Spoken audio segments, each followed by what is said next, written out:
We're going to continue working in Chapter 3 and looking at the options for the parent to record the investment account using either the cost method, simple equity, or sophisticated equity. And we're going to use 3 exercises to demonstrate more of how that is incorporated into the worksheet.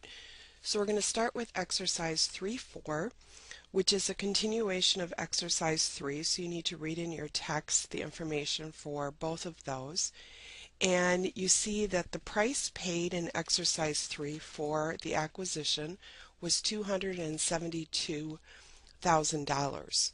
For that, they acquired an 80% interest. So the ownership interest is the 80%. And that's what calculates our implied company value as we did in Chapter 2, splitting it then between the parent and the NCI. Now, when we're doing the DDE, that initial, you'll notice that I have over on the side the date of acquisition, because that's different than the date of consolidation. This is where Chapter 3 builds from Chapter 2. And to get the information at that date, we go back to the original balance sheet in exercise 3. And there was common stock of 100, no paid-in capital, and 150 in retained earnings. So that gives us total equity of 250. And we split that between the parent and the sub using those percentage relationships, and determine that our total excess is 90,000, again split between the parent and the non-controlling interest in the subsidiary. And this again, just like we have done before, will become the basis of our D entry. The excess amount is allocated based on the information given. Fixed assets were undervalued by 60,000, and the remaining 30 then is goodwill. So that should be somewhat review our basic DDE. The date of actual consolidation that you see down below with the worksheet is 12/31/12, 2 whole years after the acquisition. So we have to account for that passage of time, and this is new because we didn't have that passage of time in Chapter 2. Because the worksheet is not part of either general ledger, we have to account for the things that would have been incorporated into permanent accounts by keeping track of them on the worksheet. One of those is obviously going to be the fixed asset difference of 60,000. From the information, you'll see that it was a 10-year life, and therefore we're going to amortize or depreciate each year $6,000. Well, $6,000 is for 2012, but I also had $6,000 in 2011. This is where that lack of general ledger comes into play. So I'm actually going to have to account for $12,000 in my A entry, which will be a new entry, amortizing those excesses. Now you'll notice I've been saying amortization. Technically, the parent who's preparing these financial statements does not have title to that asset. So while you can put it on the worksheet as depreciation and think of it as depreciation, theoretically, based on accounting concepts, it's a right to the asset, not the actual title, which is why you'll see that we call it amortization in a number of places. So don't let you hang that up. It's the same thing. It's a technical difference in terms of terminology. So now we're ready to come down and do our elimination entries. Under this one, we are doing simple equity. So under simple equity, remember, the parent has continually recorded the income and dividends of the subsidiary that have affected their underlying retained earnings, and therefore the parent's investment account. You'll notice in the parent's trial balance here, there is subsidiary income of 12,000, because under that simple equity, they're recording the ongoing effect of that investment like we saw in problem 3.1. So under this simple equity method, we have the CY1 and CY2 entries. CY1 is reversing that out because we're going to pick up the details, so we reverse out that amount, and we also reverse out any dividends. You'll notice in this case that the subsidiary declared dividends of 10,000.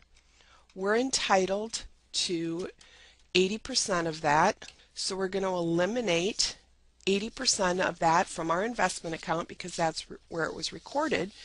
But if you remember, the other half of that entry was cash. Well, the cash remains cash, but we have to account for the fact that there's those dividends on the sub, so we're going to take it and offset it against those dividends. So that's our CY1 and CY2 entry under simple equity. Then our common stock we're going to eliminate is based on what's actually on the trial balance of the subsidiary because it may have changed since acquisition. You'll notice the common stock hasn't, but retained earnings has, and I pick up those revised amounts and eliminate it against the investment account because that's where we've been recording it. The D entry again comes back from the DDE. This line is our D entry, so that's what we're going to pick up down below. So we had fixed assets of 60, adjustment to goodwill of 30. The amount that was related to the parent is the 72 and the 18 to NCI from the entry. Now our new entry here is the A entry. The depreciation expense is the current year. That's the $6,000 for this year. But we saw in our schedule up above that we have 2 years to account for, and our total amount in accumulated should be 12. So our total accumulated will be 12,000.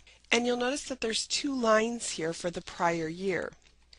This is because 80% of it belongs to the parent of that depreciation, while the other 20% belongs to that NCI, and that NCI piece, or non-controlling interest, stays in the subsidiary account.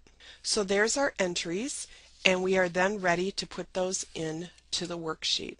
So we'll put in our CY1 entry here, and you'll notice then that will eliminate that account because we don't want to double count anything. And again, on the worksheet I'm going to put in my credits as negative amounts to make the math work. Now we're going to do our CY2 entry, and you'll notice here that now the dividends that will come across are the dividends that were paid only to the NCI. Then I need to eliminate my subsidiary equity, and I just caught something that I did not do correctly when I did the entry because I forgot. Remember that we always have to use the percentage that was acquired. So we need to go back and adjust that for the percentage acquired, and you'll notice that it wouldn't have worked in the investment account. We would have caught our error. So we're going to take the 80,000 and we're going to take the 136, and the remaining portion when we carry these numbers across will become the NCI, and then the rest is against the investment account. So that's our EL entry. Now we just have our D and A entries left. So D is to fixed assets, and we also had goodwill. Then we need to eliminate against the investment and against NCI, which we're going to put down here with subsidiary equity because that's where it's going to ultimately go, is with those. Then our A entry, you can create a separate line item if you want for depreciation expense. I'm going to just put it right to the general expenses here. And then we have our accumulated still that we need to record on that line item. Then you're ready to complete the worksheet and carry it across. Now remember with the balance sheet, all of these items simply come across to the balance sheet column. So you can sum those across and then check them. So our current assets looks okay. Remember, our investment account may need some additional entries in the formula to make it work out, and then we'll eliminate those two lines that we've now corrected. So we do have our investment correct because it's zeroed out. Our depreciable assets, including the step up, our depreciation, including the amortization for the excess, our goodwill, and our current liabilities. Now we're down to the equity of the subsidiary. And we said already that that equity, anything that belongs to the NCI. So you'll notice I carry those across to the NCI account and then have to adjust for this one additional amortization entry. So that's where those go. My common stock comes across to the consolidated balance sheet. The retained earnings of the parent we're going to take across to its separate column. And I encourage you to get used to this because we're going to continue to expand and build on entries. So it's good practice to do it when it seems pretty simplistic because it'll help you as we go forward. Income statement, I take across to the income statement.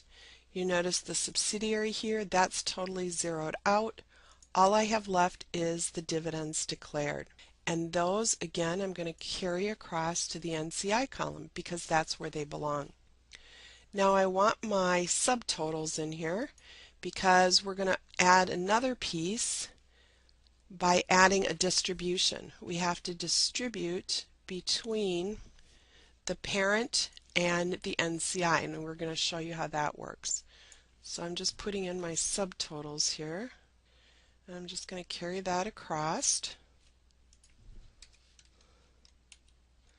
And it looks like I did forget to put one of my entries in as a credit. So now you'll see that my debits and credits equal. That's obviously what we want. This $49,000, how am I going to split that between the parent and the sub? That's where we're going to go up and use what's called income distribution accounts. So this is my check figure, I need to split $49,000 somehow between the subsidiary and the parent. You start with internally generated net income coming right from their trial balance. So for the sub, it's their sales less expenses. Their internally generated income was 15. We do the same for the parent. Their income statement accounts, sales less expenses, gives them 40,000. Now if I look at the worksheet, specifically in the income statement area, what I want to do is any adjusting entries that are in here on the worksheet have to be part of somebody's income because that was part of the income statement. So it has to belong to one of the parties, and that's where these income distributions come in handy. Right now we only have 6,000, not as hard as some of them that we're going to get in coming chapters, but as I said, it's good practice to start doing this early. So this 6,000 belongs ultimately to the subsidiary because it's amortization of their items. So we're going to put it in their income distribution and get a revised total of the subsidiary of 9,000. Of that 9,000, 20% is NCI. The other 80% belongs to the parent. And we'll put that down on the parent's books. And therefore, the parent gets a total distribution of 47.2. And I'm going to do a check figure out here again. The 47.2 plus what goes to the NCI should equal, which it does, my check figure from the worksheet. And that's what we're going to do with income distribution schedules. And we'll continue to do them so you'll see plenty of examples. So now that 49,000, I'm going to come down here and take and distribute what I just calculated. I'm going to distribute 1,800 to the subsidiary and 47.2 to the parent, so that this in essence zeroes it out. All I'm taking is shifting it from the income statement like a closing entry in a general ledger, shifting it to the NCI and retained earnings. Now that NCI total ultimately is reported in the equity section on our consolidated balance sheet. So we're going to shift that as well and take that and put it into the consolidated balance sheet. And my last thing I have to close or shift over in column is, remember, the statement of retained earnings then goes to the balance sheet. Well, I'm going to take my retained earnings and move it to the balance sheet. So when I carry this over, then the balance sheet zeroes out like it should, because assets equal liability and owner's equity and balance. And that completes our first worksheet.